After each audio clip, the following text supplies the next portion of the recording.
World of Horror is a horrific pixelated world steeped in cosmic horror and mystery, but is the experience frighteningly good or a dreadful time? If you like acclaimed horror manga creator Junji Ito, then you will feel right at home here. The best thing about this game is the atmosphere, which is helped incredibly by the art used, which seems inspired by Junji Ito. From the enemies, quest screens, and random events, horror enjoyers will have a good time staring at all the art over their multiple playthroughs. But the atmosphere is more than just visuals, it's an entire package, and the music does not disappoint. When you start a new mystery, the eerie chiptune is slower and more foreboding.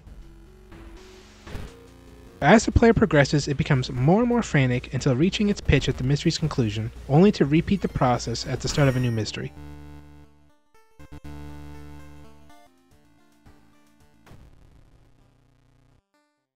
After choosing a mystery to undertake, you investigate a set of locations before finally concluding. Investigating a location initiates a random event, which is where the roguelike part of this game comes into play. Every time you investigate, you are given a random event or encounter. Encounters involve you fighting a random enemy in turn-based combat. Random events usually involve the player choosing between a few options, which are generally skill checks against your character, and either being punished or rewarded based on if you failed or passed. This is where some of the bloom falls off the rose. Unlike other roguelikes, where I can play for multiple hours on end, World of Horror is something I found more enjoyable in bursts. During longer play sessions, the sameness of runs becomes more apparent and boring. After a couple of hours, I couldn't do a run just to do a run. The only reason I was able to push on was because of the achievements to unlock new things in the game, like characters and events. While we are speaking of negatives, we might as well address them all. Some people will be confused by the UI at first because of the sheer amount of buttons, but after a couple of runs, it should click and become more manageable. Also, this is one of those games you play with a wiki open once you have some runs done and are trying to do a certain thing. Some things you can stumble onto yourself, but other things like the blue gem, I don't understand how through normal play you could figure it out. For those that don't know, the blue gem is acquired at the discount section of the store. You then have to visit locations in a set order until you receive 3 specific random events, and then you are rewarded with a unique ending. Through regular play, I received the gem and the first random event. After multiple tries to figure it out, I consulted the wiki and saw how to do multiple playthroughs thanks to the RNG of the events showing up. Lastly, I feel there is a quality difference between some mysteries. Most of these mysteries are generic, explore specific locations for a certain amount of time, do a unique ending scenario, which to the game's credit is generally good, rinse and repeat. Then you have some that take place in either new maps or in one locale and seem like more interesting or proper mysteries. Variety is the spice of life, so I'm not saying that all have to be like this,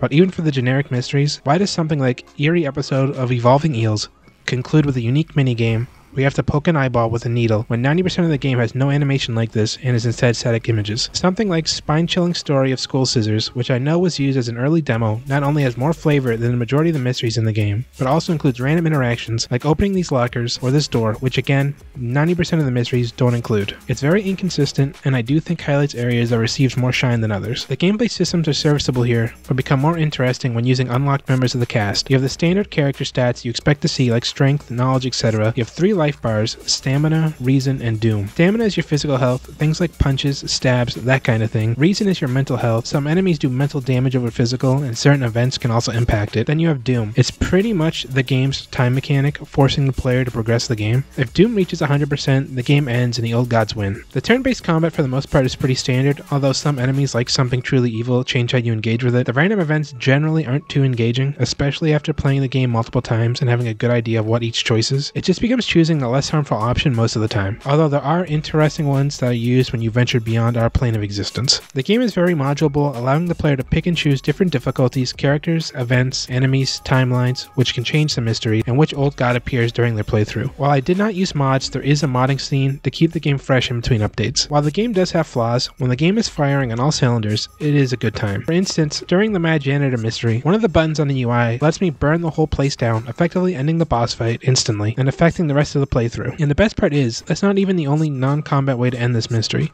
although you do have to do it in combat. While the repetition feeling is at its worst when you are just starting due to the low amount of things you have unlocked, the game starts feeling a lot better as the achievements start rolling and new rewards are available. Now, is the game perfect? No, but for $25.99 Canadian, it's well worth the price just for the art, let alone the actual gameplay. If you don't care about horror or point and click kind of games, then yes, you can skip it, but if you have any interest in anything shown here or horror in general, I would say give it a try because it is a devilishly good time. If you enjoyed the video, leave a like, comment, or subscribe. It helps the channel grow. My name's Yuo, and I'll catch you on the next one.